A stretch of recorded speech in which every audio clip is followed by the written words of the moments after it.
Have you ever been to Hawaii? It's delightful. It's exactly like you imagine. Macadamia nuts everywhere. Everybody surfs. Magnum PI mustaches as far as the eye can see. Volcanoes you can get real close to for a selfie, but without falling in, which is nice. That's exactly the kind of volcano that you want to interact with. Like safe but kind of dangerous, like a medley. Jenny and I went to Hawaii once for a speaking engagement. Whenever people ask me, why do you think you have the best job in the world? I refer them to sentences like that. I got paid money to speak at an event in Hawaii. Come on, dude. That is unbelievable. I also noticed that Jenny is real selective with the trips she goes on with me. Portugal, yeah, she went on that one. Alaska, count her in. Athens, Greece, that was a big yes as well. But whenever I'm like, hey, I'm speaking in Wichita, you wanna come with me? Like get away for the weekend? She's like, nah, I'm good, which is a mistake because that city is delightful and so is their airport. When we were in Hawaii, we were staying on the Big Island, kind of in between Kona and Hilo. I don't know if I pronounced it right, but it feels right. Now, one afternoon, we took a sunset hike down to a volcano to watch the lava run into the ocean. It was about a 5-mile walk through a big lava field. I should say it was an old lava field. It's not on fire. I don't want you to think of a terrible Star Wars prequel scene with teenage Darth Vader. You underestimate my power! The landscape was pretty desolate, though, but every now and then, you'd come across a few houses on stilts overlooking the ocean. One caught my eye and I took a photo of it, and it's an amazing house. Now, before I show you that photo, I think you should go ahead and hit subscribe. You're going to fall so in love with this little Hawaiian house that you're going to forget all about subscribing to my channel, and that would be sad for both of us. So hit that subscribe. Okay, back to the house. Here it is. Look at that thing, right?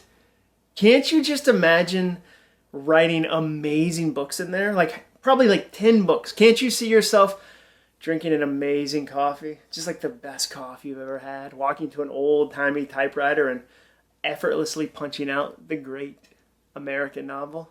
When I saw that, that's what I thought to myself. I thought, should I buy this house in Hawaii? Now, I got to enjoy that fantasy for about 30 seconds until I heard someone behind me say, oh, you like that house? I turned around, and standing a few feet away from me was a grizzled old man without a shirt on, smoking a cigarette.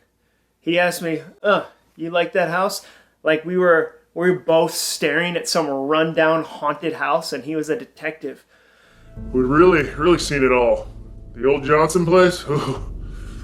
A lot of trouble happened there. Evil house. Could feel it in my bones. Gonna rain later today. I stared at his cornucopia of tattoos for a few seconds, and then he said, yeah, it looks like a really interesting house, right? He laughed, took another drag on his cigarette.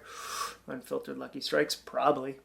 And then he said, everyone thinks it's amazing. So many people who are hiking down to the volcano stop right here where you are, and they take the same exact photo you just took for Instagram. And on Instagram, it looks amazing.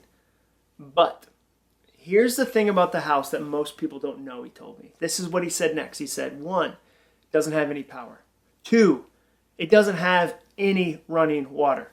3, the wind is so loud up there that you can barely hear yourself think. It rattles the entire house constantly. You also can't get to the beach from that house either.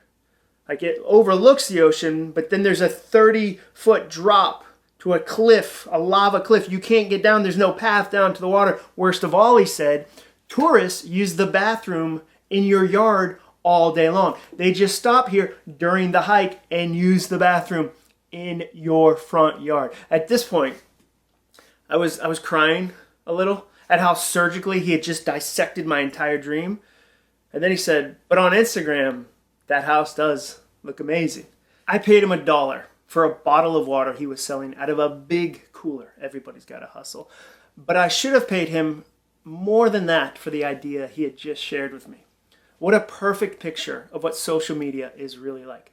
We know it's not real. We know that, but sometimes we forget. We forget that just outside the frame of the perfect mom's photo is a toddler who refuses to finish their green beans. The car in the photo, the beautiful car, the Lambo, the whatever, is probably rented for the day. The mortgage on the dream house that's amazing is upside down. The gray-haired writer, who's very, very tall, is not in fact very, very tall. The next time you're tempted to compare your messy, real life to the picture you see and then feel inadequate, insecure, and like you're the only one who doesn't have it all together, remember this house in Hawaii. It might look amazing online, but that's usually not the whole story.